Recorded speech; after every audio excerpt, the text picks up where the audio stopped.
গায়ের মেয়ে বউরা মায়ের কপালে ছোঁয়ানো সিঁদুর মাখার জন্য একত্রিত হয়ে ভিড় করছে চৌধুরীদের পুকুরের পাড়ে। স্বভাবতই আমার চোখ এত ভিড়ের মধ্যেও আমার মাকে আবিষ্কার করে ফেলল।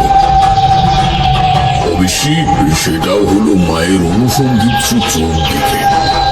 আমি একটু এগিয়ে যেতেই মা বললে, তোর ঠাকুরদা কইলে বাবা, একজন খুঁজছেন ওনাকে।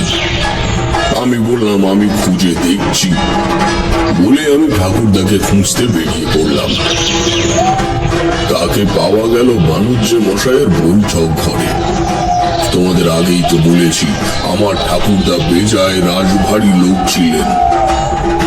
গ্রামের উচ্চবৃত্ত পরিবারের কর্তারাও কোনো সাংগঠনিক মূলক সিদ্ধান্ত নেওয়ার আগে ঠাকুরদার সাথে পরামর্শ নিতেন।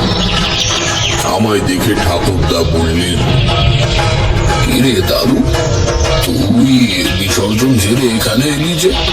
আমি বললাম, তোমায় ওখানে কেউ খোঁজ করছে, তুমি একবার চলো।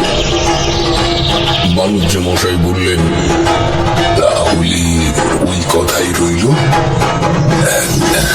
চল তবে ঘাটের দিকে বলে উঠে দাঁড়ালেন। আমরা তিনজন আবার ফিরে এলাম বিসর্জন ঘাটে। পাড়ার উদ্যোগী ছেলের দল কাঠামো তুলে নিয়ে বিদায় সম্ভাষণ জানাতে জানাতে জলে নামছে। ভিড়ের মধ্যে থেকে একজন মধ্যবয়স্ক লোক গলা চড়িয়ে বললেন, আরে সবকর্তী মশাই, আপনাকেই তো খুঁজছিলাম। বলে তিনি এগিয়ে এলেন ঠাকুরদার দিকে। ঠাকুরদা ভ্রুকুটি করে বললেন, কি ব্যাপার বলুন তো, হঠাৎ আমায় খোঁজ? আর আপনাকে তো ঠিক।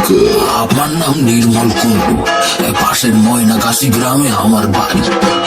আপনার ব্যাপারে কিছু কথা জানতে পেরে আপনার খোঁজে এলাম। আমার ব্যাপারে কি জানতে পেরেছেন আমি জানতে পারি? ভদ্রলোক একটু ইতস্তত করে বললেন, সবকর্তী মশাই, যদি অন্য একটু জায়গায় গিয়ে কথা বলা যেত খুব ভালো হতো। এখানে এত শব্দে। ঠিক আছে, চলুন আমার বাড়িতে চলুন। ধন্যবাদ।